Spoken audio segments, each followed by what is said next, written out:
Bonjour, gros plan tout de suite sur l'actualité des marchés financiers. Ce point, on va le faire avec Françoise Rochette de Mandarine Gestion. Françoise, bonjour. Bonjour Bogdan. Vous allez bien? Très bien. Bon, alors depuis un mois à peu près, vous êtes, vous, assez prudente sur les marchés financiers, notamment sur le marché américain. Pourquoi? Si les entreprises européennes, on est si content qu'elles bénéficient de la baisse de l'euro, l'euro il n'a pas baissé contre toutes les monnaies, le dollar il a monté contre toutes les monnaies, donc ça va peser sur les résultats des entreprises. On attend environ 2,5% pour l'instant de croissance des résultats pour 2015. Ça pourrait être révisé en baisse, ça pourrait même être négatif, ce sera la première fois depuis la crise. Comme le marché, je dirais, n'est pas bon marché aux États-Unis, Wall Street, qui a commencé déjà à consolider avec en plus la Fed qui délivre un petit peu le chaud, le froid, on ne sait pas quand sera la première hausse, cette consolidation pourrait s'accélérer. Oui, quand on pense ça, qu'est-ce qu'on fait?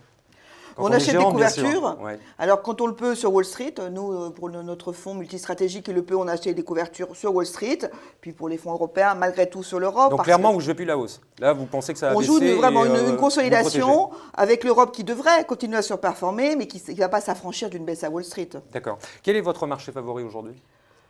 Le Japon. Le Japon reste notre marché favori parce que si on regarde les attentes de résultats, c'est là où il y a les plus fortes attentes de résultats pour 2015. Elles sont révisées encore à la hausse.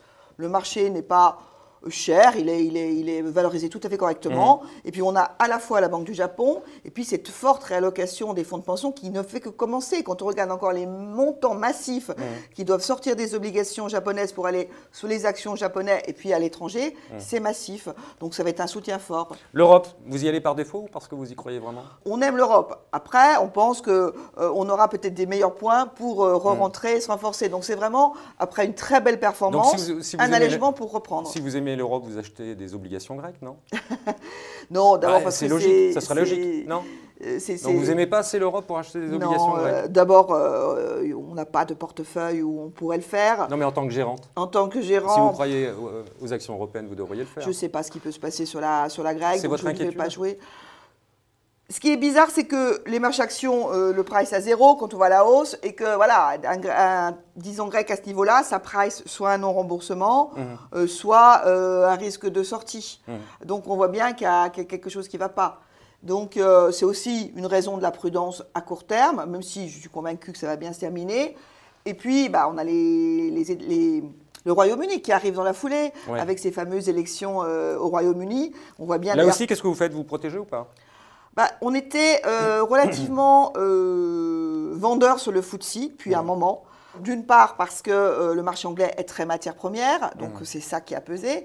D'autre part parce que la Banque d'Angleterre, comme la Fed, suivant les déclarations des uns et des autres, on n'arrête pas de différer ou de revoir à la... On ne sait plus quand viendra la première hausse des taux. Clairement, vous n'y êtes pas. Voilà, on était vendeurs sur le marché anglais et puis c'est les élections qui arrivent. Vous devenez clairement prudente sur les marchés et vos clients aussi. Est-ce que les clients y croient encore? Les clients... Parce que là, ils ont fait grosso modo entre 8 et 15%. Oui, ils ont fait leur année, c'était un peu inespéré. Est-ce qu'ils n'ont pas tendance à vous dire, Françoise, arrêtez maintenant, allez-y mollo? Alors, d'une part, nous, on a un process de gestion, donc on suit notre... Oui, mais vous êtes influencé quand même. Non, on suit notre process sur les marchés. D'ailleurs, on a été prudent avant eux, on a été parmi les premiers début mars à dire, ça va vite, attention à Wall Street. Maintenant, le terme un petit peu qu'on entend partout, c'est respiration. Donc non, nous, on suit notre process, mais je vois bien que les clients eux-mêmes, dans leur allocation, cherchent des produits un peu plus prudents. Ils n'espéraient pas ces performances en début d'année, soyons clairs. Le premier trimestre, on en est maintenant à, 20 ans de monétaire en un trimestre. Très bien, Françoise, merci beaucoup. Merci Bogdan.